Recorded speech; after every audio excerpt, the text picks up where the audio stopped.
Peace everybody, this is All4Reborns, and this is my second video for my Reborn painting class.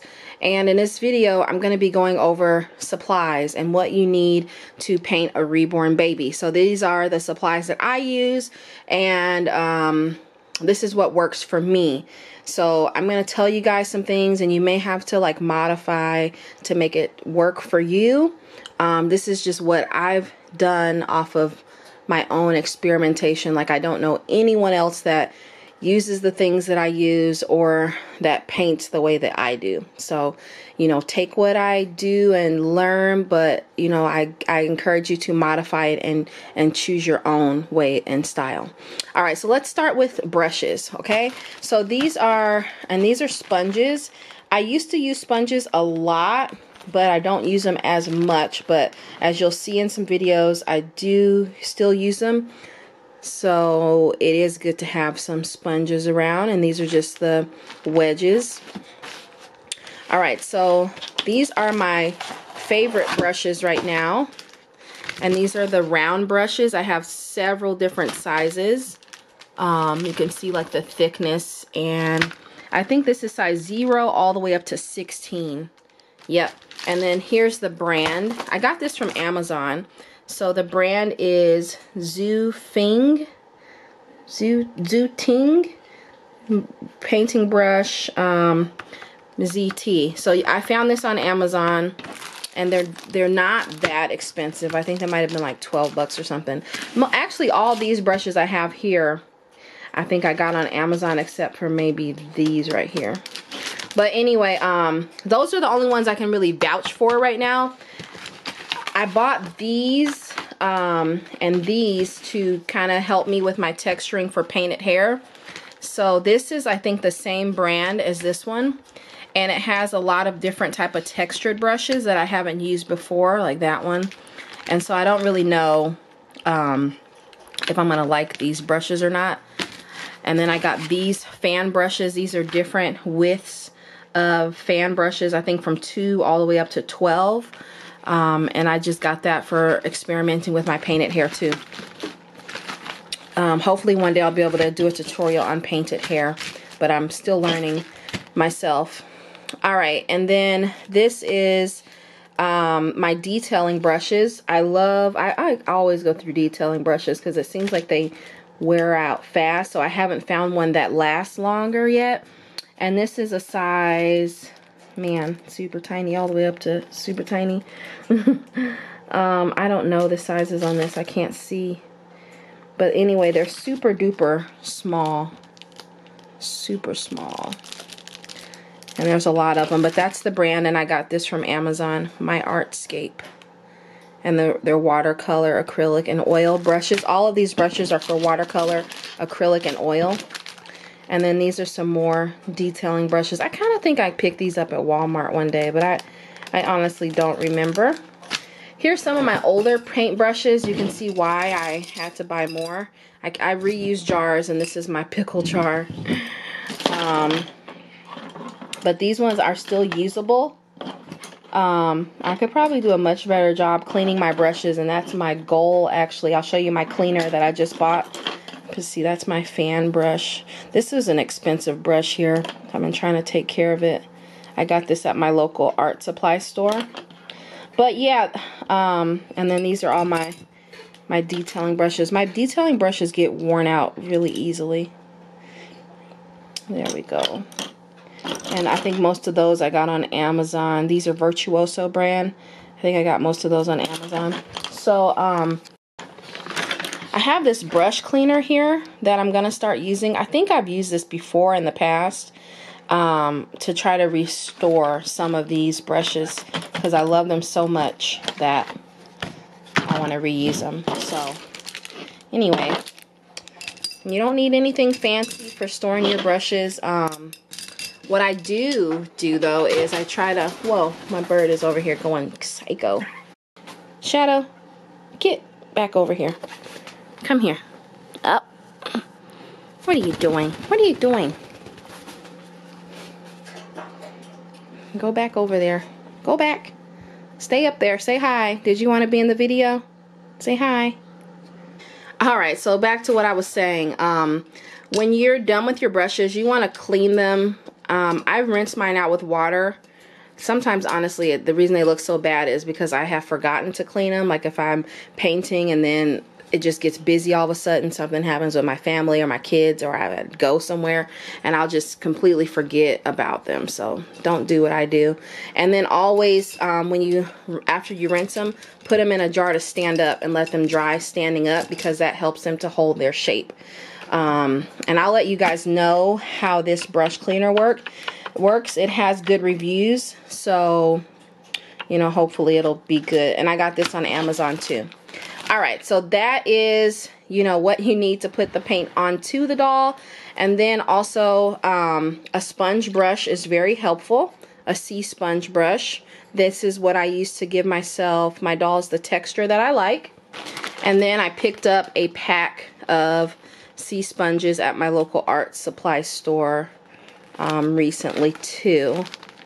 And when I first started getting into sea sponges, I didn't know how to use them. I would just take them out the pack and blot it on the doll, and that does not work. You have to have, like I have a little Tupperware container here, and it's just an old beat up one. And you just leave it in the water to soak. And then whenever I use it on the doll, I squeeze out the water as best as I can first to get it, like, you know, dry, because it holds water. And then when I use it, I just go like that and I keep it wet, and it starts to absorb water from the doll's painting too. I like the sea sponges better because using the type of paints that we're going to use, it doesn't, like when you're blotting on the vinyl, it doesn't really take away the paint the way this does. These makeup wedges suck the life out of the doll. They suck the paint up so well. So when I'm painting, of course, I want most of the paint to stay on the doll. And so that's what led me to start using it. And then I like the way it looked. Although now I do have a new technique that doesn't really use the sea sponge. So I have like 3 different ways of painting. And I think the first way I'm going to show you is with the sea sponge, because my newest way of painting doesn't involve the sea sponge really at all. All right, so let's go on over here to the paints. So these are, what I recommend is little mason jars. Some of mine are bigger than others because I got these at like the regular grocery store. You can see how big those are.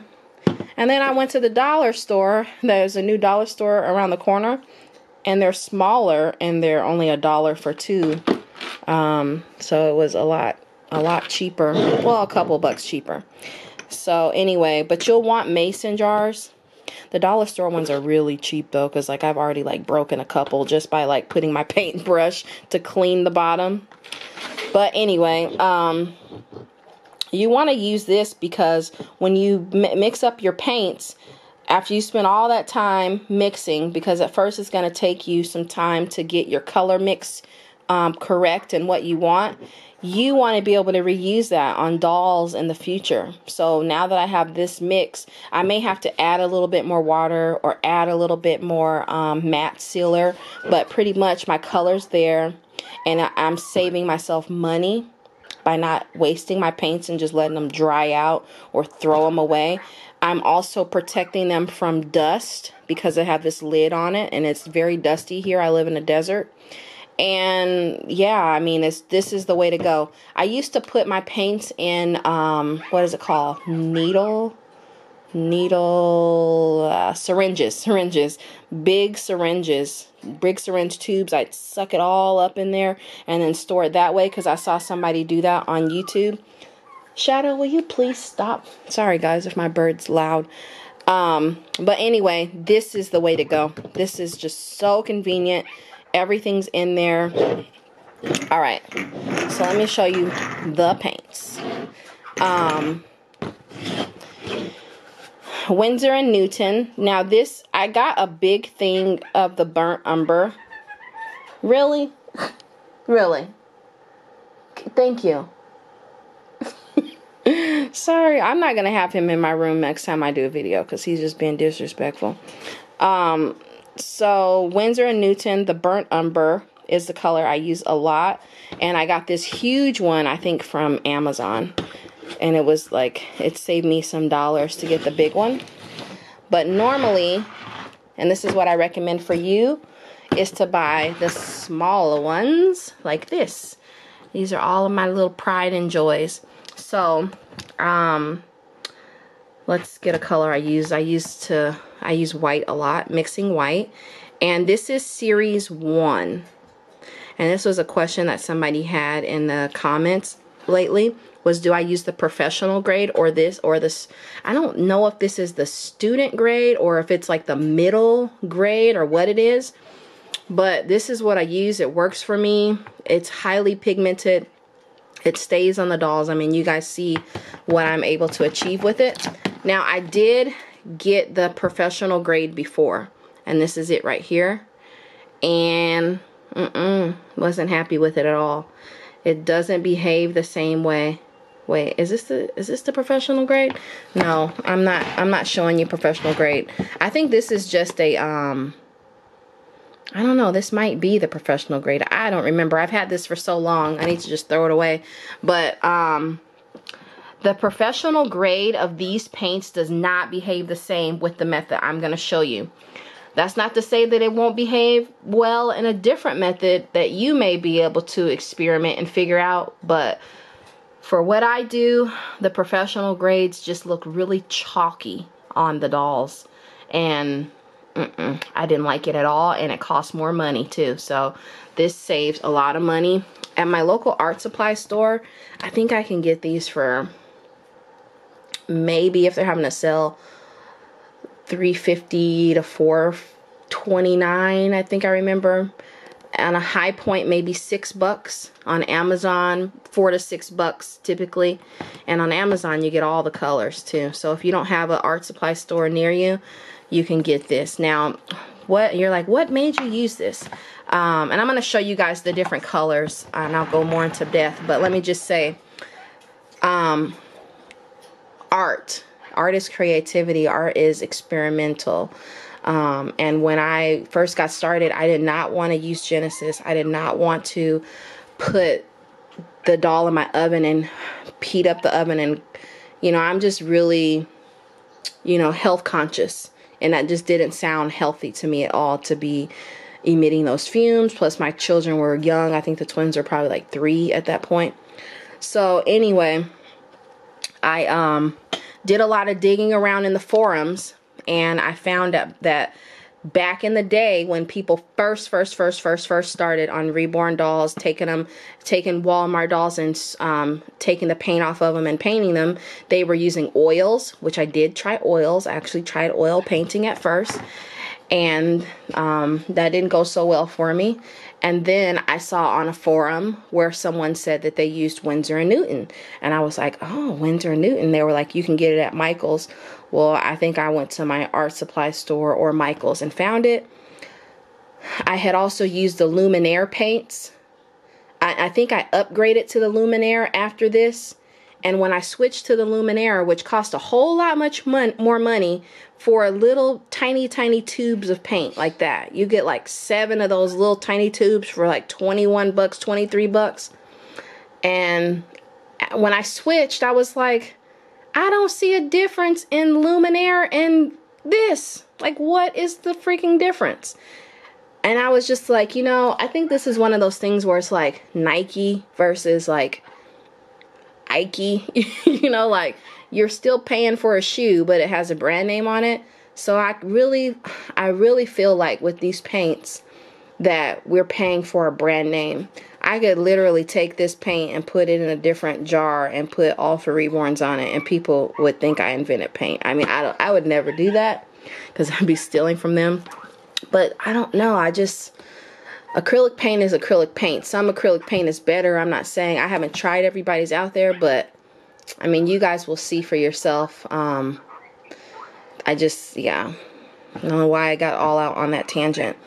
But let me show you guys some of my colors that I use. Let's start with if I'm making a Caucasian baby. That way you'll know what colors you might want to buy for the next steps we're going to take in the next video.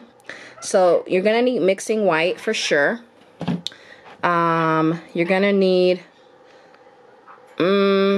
I don't always use yellow ochre, however you say it, anymore. I don't always use it, but it is a good idea to have it, and I can tell you about how to use it if you'd like. Where's my flesh? They do have a flesh tint, and I love to use this on both my ethnic and my Caucasian babies. And I've just gotten into this one, Pale Terracotta. Let's see if it'll focus here. Let's see. There we go. I've done some experimenting of mixing Pale Terracotta with flesh, and I really like the color it gives for a Caucasian baby. This is my veining color, powder blue. I used to make dark blue, but now I use light blue. And where else? Crimson for my lips and for my veins. And let's see what else. Burnt umber and raw sienna. Raw sienna and the burnt umber. I know you're like, whoa, that's a lot of colors. Pale violet. Let's see if it'll zoom in for you. Yep, pale violet. And let's see if I'm missing anything. I don't think I'm missing anything. Alright, yep. Wait. No, I don't always use that color on my Caucasian babies. So those are the colors I use for my Caucasian babies, okay? So you could rewind it if you want to see that again. For my ethnic babies, let's see, would I take anything out? I think I would use all of these colors that I have over here. Plus, depending on how dark my ethnic baby is, I will definitely use green. I love to use green on my ethnic babies. And depending on how dark, I might use the Windsor violet or the pale violet or a combination of the both. It just depends. And yeah, ethnic baby, mostly what you're going to be using is a lot of burnt umber. Oh, ethnic baby, I would not be using the pale terracotta. So, alright, so, Shadow, please. Sorry, guys. For the next video, the baby I'm going to be painting is going to be a Caucasian baby. And I'm going to start with the Caucasian baby in the next video just because it's so much easier. It's an easier process. You'll see what I'm saying. And then it will kind of make a little bit more sense when we do the ethnic baby.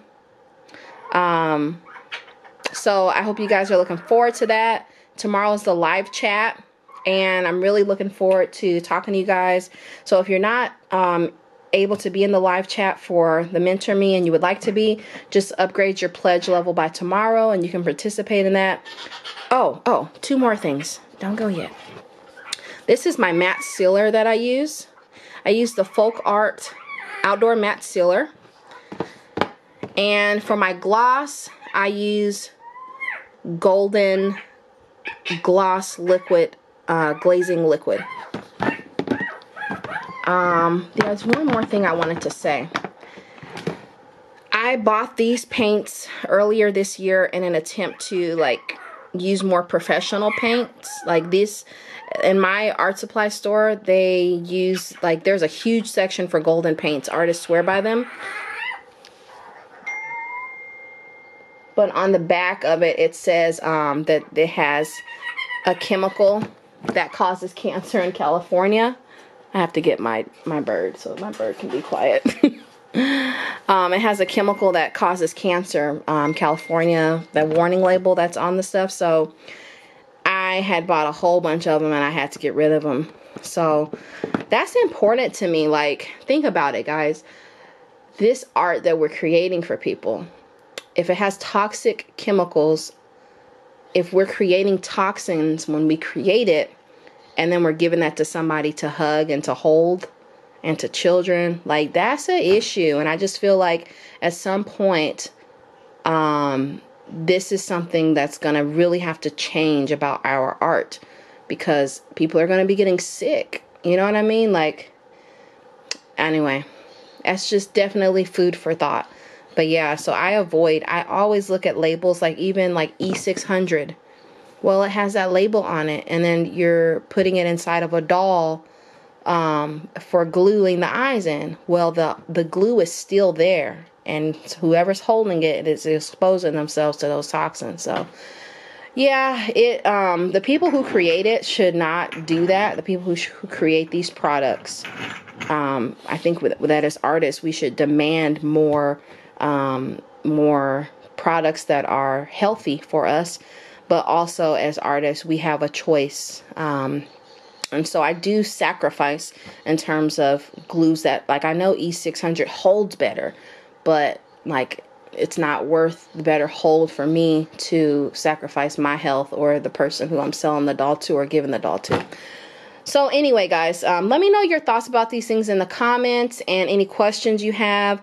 So next week I'm planning to, well, next week is Thanksgiving, but I'm planning to at least start on the Caucasian baby. So hopefully over the weekend you can get some of these supplies if you don't have them already, so you can be ready to go. Or even if you have your own art supplies already and you're going to try to transfer what I'm teaching onto your own art, like your own paints, if you're using Genesis or if you're using a different type of acrylic, that's fine too. That's how I learned. I just watched other people who used a different type of paint, and then I tried to translate it to what I'm doing. So anyway, guys, be blessed. Thank you for your patience with me in this video. Hopefully my bird wasn't too annoying. All right, be blessed, and I'll see you in the next one. Bye, guys.